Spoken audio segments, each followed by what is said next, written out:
Good afternoon, all.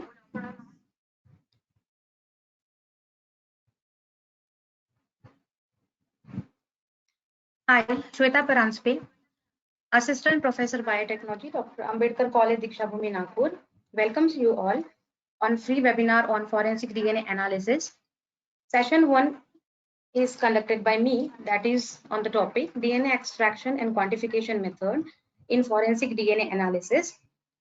As you all know that forensic evidences is a scientific evidence such as DNA, which can be provided as a proof to establish person's guilt or innocence. It is considered to be a strong, reliable evidence to convict criminals in serious cases that may end up in the court. So, there are various types of samples which you collect as a biological samples and as a non-biological samples from the crime scene. These are some of the list of the biological samples like hair, blood, urine, etc. And these are the some of the non-biological samples which you collect from the crime scene. These are some of the pics of the specimen which you collect from the crime scene. Not only the genomic DNA, you can also isolate the mitochondrial DNA from fecal matter, sweat, earwax, fingerprint, etc. Skin, muscle tissue, nail clippings, vaginal cells on the condom, chewing gums, cigarettes, which are encountered on the criminal scenes, the criminal cases that can be used as a source of extracting the DNA. Normally, now we will see the essential components and considerations in the DNA extraction. The extraction of the DNA depends upon what the type of the sample which you get from the crime scene. That means the DNA which is to be obtained from the sample, that is from the plant cell or the bacterial cell or the blood cell or whatever the source it may be. The procedure which is you are taking for extracting the DNA, it should yield a sufficient quantity, a good quality, and a high purity of the DNA. Normally, because the degraded DNA gives a partial DNA profile or it fails to give any DNA profile. Low purity of the DNA interfere with the subsequent DNA testing. For example, the DNA Pol inhibitors, etc., interfere with the DNA amplification process processes in the further processing of the DNA. Therefore, you have to take care of the purity of the DNA. Other considerations are it should the DNA should be of intact form. The procedure should be simple. It should be cost effective, and it should have the adaptability to the automation. Now we will see the general principles of the DNA extraction. It is just a diagram, a flow chart diagram of the general principle of the DNA extraction, which includes the cell tissue disruption, then comes the cell wall or the cell membrane lysis, then nuclear envelope lysis, proteinization and removal of cell debris, precipitation of the DNA, and the dissolution of the DNA. Cell disruption and cell tissue disruption is done by proteinase K, boiling, alkaline treatment, depending upon the type of the sample you choose. Bone and teeth are frozen and ground to yield fine powder, and then the extraction of the DNA is performed. Lysis of the cell membrane and organelles are done using SDS detergents like SDS, CTAB, etc., which denatures or destroy the cell membrane and dissociate proteins from the DNA. EDTA is added because it captures the divalent cations, which helps in maintaining the nature of the DNA, as it can be denatured with the help of, or it can be destroyed with the help of different enzymes like DNases, etc. We use buffer systems like TRIS-SCL so that to avoid the degrading enzymes, the action of the degrading enzymes. Now the high salt concentration helps in dissociating the proteins which are bound to the DNA. To inhibit the oxidation process, we use beta-mercaptoethanol or dithiotritol. The extraction of the protein or can be done, removal of the protein or cytoplasmic content which interferes in the extraction of the DNA process. They can be done with the help of detergents and high salt concentration, and they can be followed with one and more round of extraction with PCI solution or chloroform isoamyl mix, followed by centrifugation. You can also use silica gel extraction method sometimes. Then which is the target DNA, which is obtained, that can be stored at 4 degree and 20 degrees centigrade in TE buffer, or you can also store in water, molecular grade water, which is sterile, for shorter terms, and at -80 degrees centigrade you can store the DNA for the longer term. Normal frequent freezing is avoided so that so that the DNA structure should not be disturbed. Target DNA, which is isolated, can have the exogenous DNA contamination while handling and processing of the sample. So to avoid the contamination, the evidence is samples are extracted and processed in the separate areas, and or at the different time from the DNA amplification areas. The DNA free tubes and aerosol resistant pipettes are used, and the level of contamination is monitored using reagent blanks. These are some of the DNA extraction methods. There are two methods, chemical as well as physical extraction method. In chemical method, you have organic and inorganic methods. In physical extraction, you have magnetic bead DNA extraction, paper DNA extraction method. We will see in the next slides. The first method is the extraction with the organic solvents. The extraction with the organic solvents involves three processes: cell and proteinization, extraction with the organic solvent, that is PCI, phenol chloroform isoamyl solution, which is taken in the ratio 25:24:1. Third step is the concentrating of the DNA using salts and ice cold ethanol. Normally, the cells and the protein, cell membrane and the protein are digested with the help of proteinase K. The proteinase K and also some of the detergents like SDS. Proteinase K during the DNA extraction digests many of the surface proteins, hence disrupt the cell membrane. In the extraction procedures, where we use phenol chloroform isoamyl alcohol in the concentration of 25:24:1, phenol is used to extract the protein from the aqueous solution. Being of higher density, the chloroform forms a lower organic phase with the phenol, and it helps in extracting the phenol from the aqueous solution, as the phenol has a little less dense, it is less denser than the chloroform.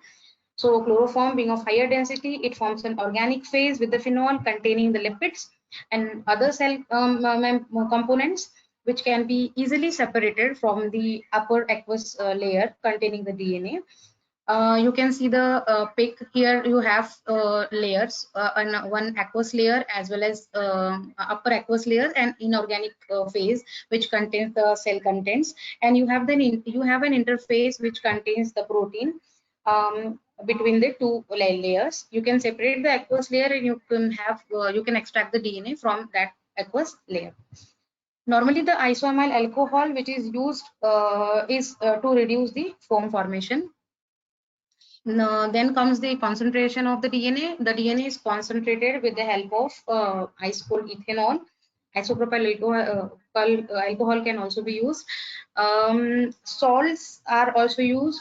Ice cold ethanol exposes the negative charge present on the DNA, hence the phosphate group, and presence of salts, they can be of lithium, sodium, potassium, sodium acetate, etc.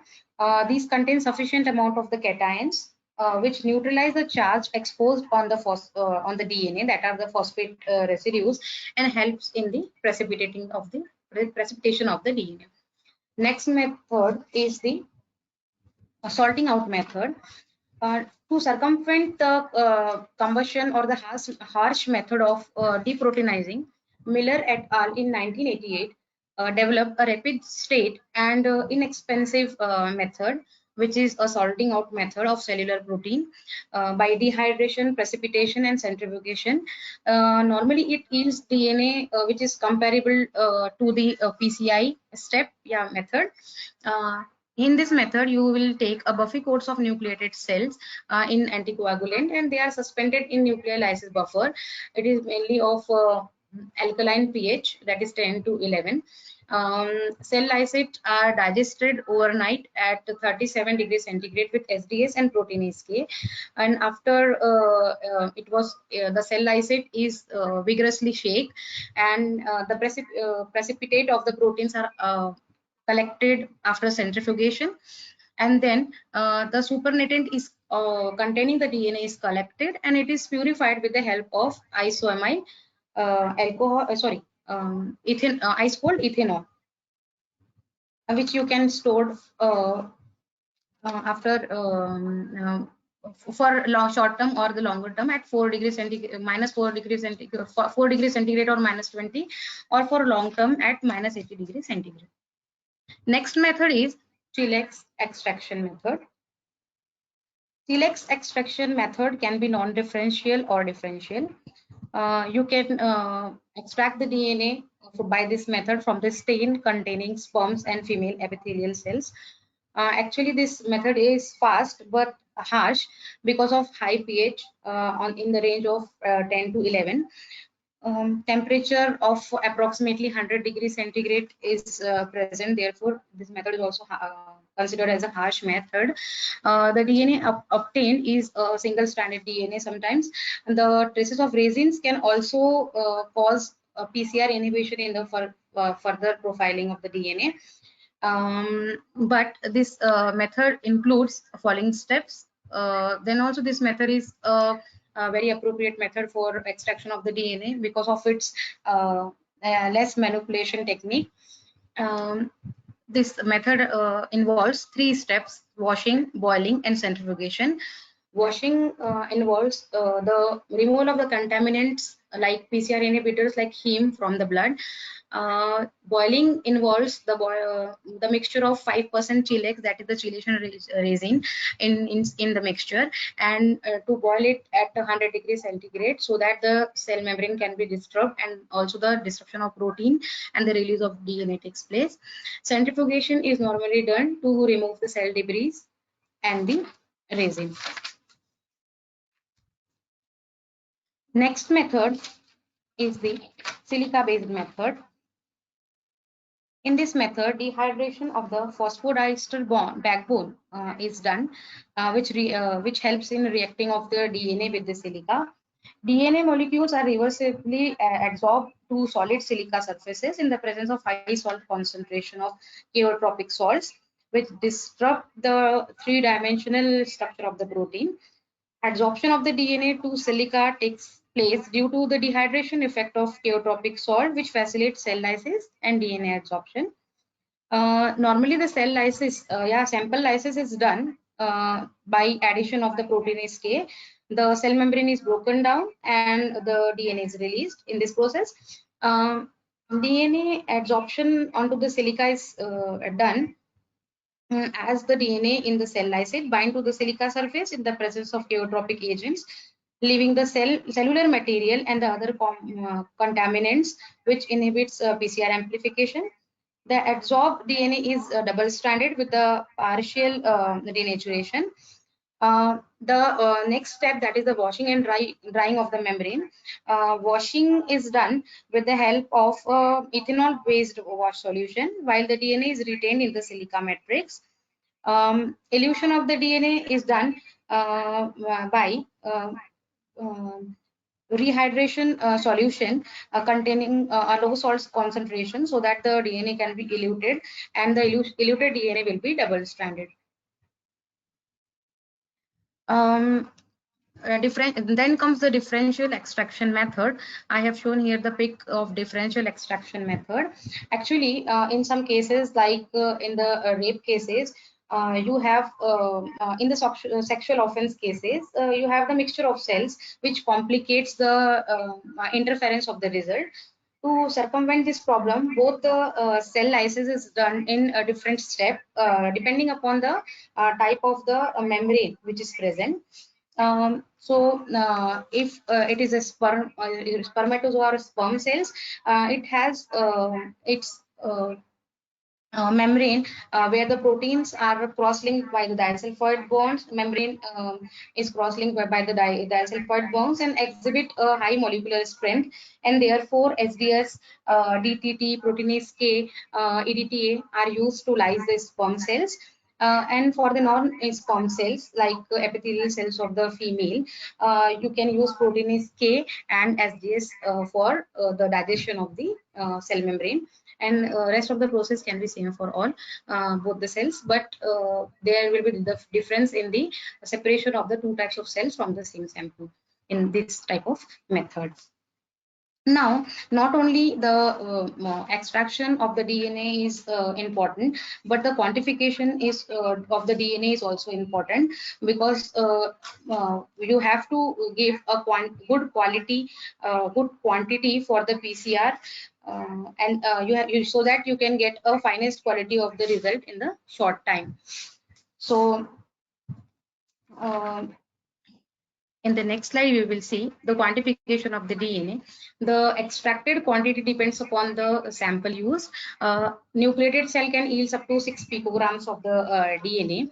Liquid bloods contain 5,000 to 10,000 nucleated blood cells per ml.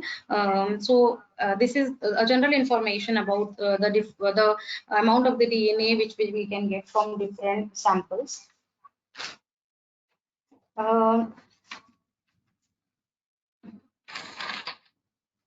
Normally, the quantification is important when the profiling is done of the forensic sample, when it is difficult to know the state of preservation of the biological material, and also in many cases where it is difficult to estimate how much sample is collected. Normally, the quantification is not done in the case of the reference samples. Whereas it is less important to quantify the DNA because a similar amount of the DNA can be expected each time, as there are not many variables, and even many laboratory extract the DNA from the references sample as a part of their standard protocol. Normally, when you extract a sample from the scene of the crime, it is not present in the usual conditions. It can be in very small quantity. It can contain very small amount of epithelial cells. Hence, it will have a very low quantity of the DNA. A very low quantity of the DNA gives unbalanced amplification of heterozygote loci and can result in allelic dropout, which causes appearance of heterozygote as homozygous loci. And higher peaks of the template DNA gives larger stutter peaks. So the quantification is necessary, and several method is also used for the quantification. Then first method which we will use to quantify the DNA is agarose gel quantification method. In this method, you can see the size of the extracted DNA. You can quantify the DNA. The quantification is done by running the standards along with the unknown DNA. The size can be estimated. Normally, the high molecular weight DNA run as a single band, and the degraded DNA appears as a smear. It is normally not useful in the Chilex method, as you will obtain a single standard DNA in the case of agarose gel electrophoresis.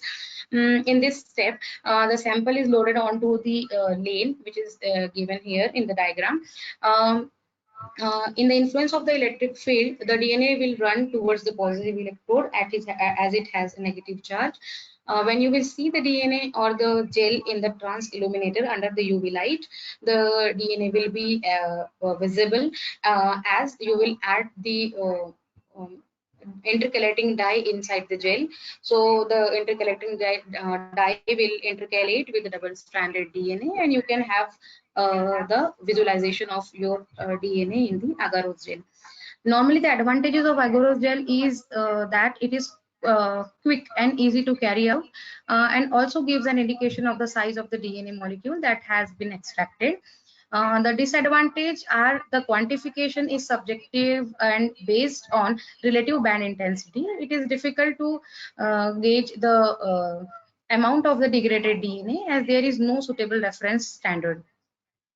The next method is the spectroscopy. You can use spectroscopy method, as you know that the DNA absorbed light maximally at 260 nanometer. In this step, you use you estimate the amount of the DNA in the extract by measuring the amount of DNA in a range of wavelengths from 220 nanometer to 300 nanometer. It is also possible to access the amount of carbohydrates or proteins which are present or co-extracted with the sample, as the carbohydrate is observed at 230 nanometer and protein at 280 nanometer. You have to place the sample in a quartz tube as it doesn't absorb in the UV range, and you have to measure the absorbance against the standards. For the DNA extracted to be clean, the ratio of 260 to 280 nanometer should be between 1.8 to 2.0. Now comes the technique, which is known as the blot technique. Here, the method is based on the specific hybridization of 40 base pair primers that binds to the human alpha satellite locus D1721. The visual comparison of sample band intensity and standard band intensity produced from known amount of the DNA. It shows the high degree of species specificity.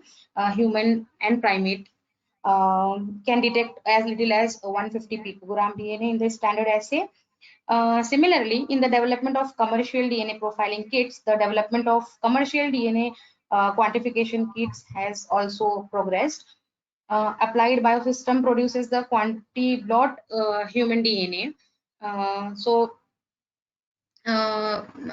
Then comes the real-time PCR quantification method. As this technique is based upon the fluorescent dye binding to the DNA, as the technique is based on the polymerase chain reaction, DNA quantification can be undertaken by targeting any specific region of the template DNA with many systems targeting the multi-copy ALU sequence, which appears so many times in the human genome. A quantifier filer system from Applied Biosystems and HY Plexor system from Promega that allows for the accurate quantification of the human specific DNA, and even the separate quantification of human and human male DNA in the same reaction. When generating a DNA profile, the PCR products are normally analyzed at the end of 28 to 34 cycles. You can monitor the generation of the PCR product as they are generated in real time. Mainly, this is first developed using ETBR, that is Ethereum bromide. As PCR products are generated in each cycle, more Ethereum bromide intercalates with the double-stranded DNA and fluoresces under the UV light. The increase in the fluorescence can be detected using a suitable camera. Next technique which comes is a TechMan system.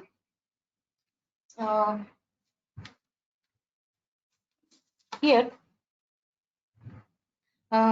two primers and a probe is used. Normally, a probe is within the region defined by the primers, and you can see in the pic also, and is labeled with the fluorescent molecules on the 5' end and with the quencher at the 3' end. And as the Tech polymerase polymerizes the primer, it cuts the probe and hence releasing more amount of fluorescence molecule as well as the quencher in the system. The efficient quenching of the fluorescent molecules only occurs when they are in close proximity on the probe molecule. As you will get more and more PCR products, it leads to the generation of more amount of the fluorescence which can be detected, and a novel approach to quantify the DNA is commercially available DNA isolation system, that is Promega Corporation. The isolation method is based on salting out and binding to the silica beads. Normally, you will use a very specific amount of silica coated beads added to the extraction mix, and this bind the maximum amount of the DNA, and therefore when the DNA is eluted from the beads, the maximum concentration is known. So this is all about the today's DNA extraction as well as the quantification method. And thank you.